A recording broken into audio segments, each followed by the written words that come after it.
ಜನಗಣತಿ ವರದಿಯನ್ನು ಸಂಪುಟದಲ್ಲಿ ಸರ್ಕಾರ ಸ್ವೀಕಾರ ಮಾಡಿದೆ. ಸಚಿವ ಸಂಪುಟ ಉಪಸಮಿತಿ ಮಾಡಬೇಕನ್ನುವಂಥ ತೀರ್ಮಾನವನ್ನು ಬಹುತೇಕ ಸರ್ಕಾರ ತೆಗೆದುಕೊಳ್ಳೋದಕ್ಕೆ 17ರಂದು ವಿಶೇಷ ಸಭೆಯನ್ನು ಕರೆದಿದೆ.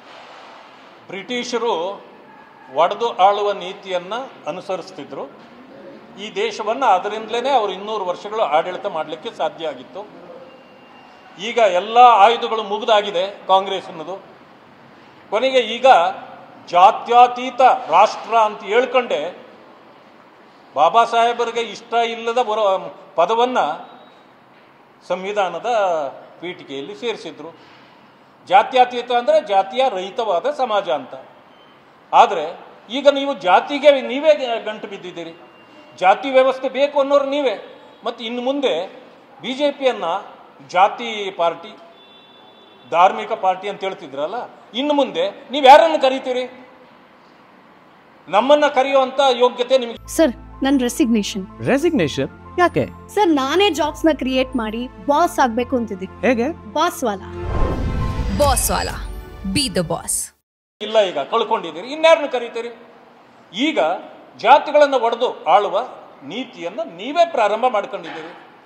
ಇದಕ್ಕೆ ಜನರು ದಡ್ರು ಅಂತ ತಿಳ್ಕೊಳ್ಬೇಡಿ, ನಿಮಗೆ ಉತ್ತರ ಕೊಡ್ತಾರೆ ಅಂತಕ್ಕಂಥ ಭರವಸೆ ನನಗಿದೆ. ಸರ್ಕಾರ ಅಂಬೇಡ್ಕರ್ ಪ್ರಶಸ್ತಿಯನ್ನು ಘೋಷಣೆ ಮಾಡಿದೆ, 14 ಪ್ರದಾನ ಕೂಡ ಮಾಡುತ್ತೆ. ಅದರಲ್ಲಿ ಏನಾದರೂ ವ್ಯತ್ಯಾಸ ಇದೆ ಅಂತ ನೋಡಿ, ಈಗಾಗಲೇ ಅಪಸ್ವರಗಳು ಬಂದಿದೆ. ನಾನು ಅದನ್ನು ಬಹಳವಾಗಿ ಗಮನಿಸಿದೆ. 23ರಲ್ಲಿ 5, 24ಕ್ಕೆ 5, 25ಕ್ಕೆ 5. ಹಿಂದೆ ಕಾಂಗ್ರೆಸ್ ಆಡಳಿತ ಮಾಡತಕ್ಕಂಥ ಸಂದರ್ಭದಲ್ಲಿ ಪರಿಶಿಷ್ಟ ಜಾತಿಗಳಲ್ಲೇ ನಮಗೆ ತಂದಿಟ್ಟು ಅವರು ಅಧಿಕಾರ ನಡೆಸ್ತಿದ್ರು. ಪರಿಶಿಷ್ಟ ಜಾತಿಗಳಲ್ಲೇ ಈಗ ಬಲಗೈ ಸಮುದಾಯಕ್ಕೆ 5 ಅಥವಾ 6 ಬಡ್ಜೆಟ್ ಇದನ್ನು ಕೊಡ್ತಿದ್ರು, ಖಾತೆಗಳನ್ನು.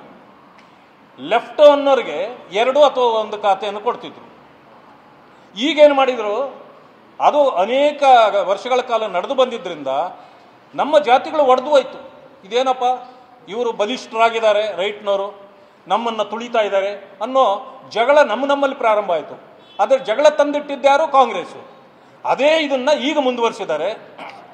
15 ಜನರ ಪೈಕಿ ಹೆಚ್ಚು ಸಂಖ್ಯೆಯನ್ನು ರೈಟ್ನವ್ರಿಗೆ ಕೊಟ್ಟಿದ್ದಾರೆ, ಬಲಗೈನವ್ರಿಗೆ. ಇದರಿಂದ ಸಮಸ್ಯೆ ಒಡ್ಡುತ್ತಾ ಇರೋರು ಕಾಂಗ್ರೆಸ್ ಪಕ್ಷ ಮತ್ತು ಸರ್ಕಾರ.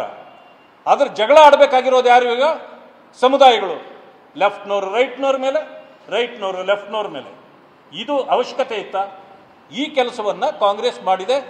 ಎಲ್ಲರನ್ನೂ ಸರಿದೂಗಿಸಿ ಹೋಗ್ತಕ್ಕಂಥ ಪದ್ಧತಿ ಅವರಲ್ಲಿ ಇಲ್ಲ.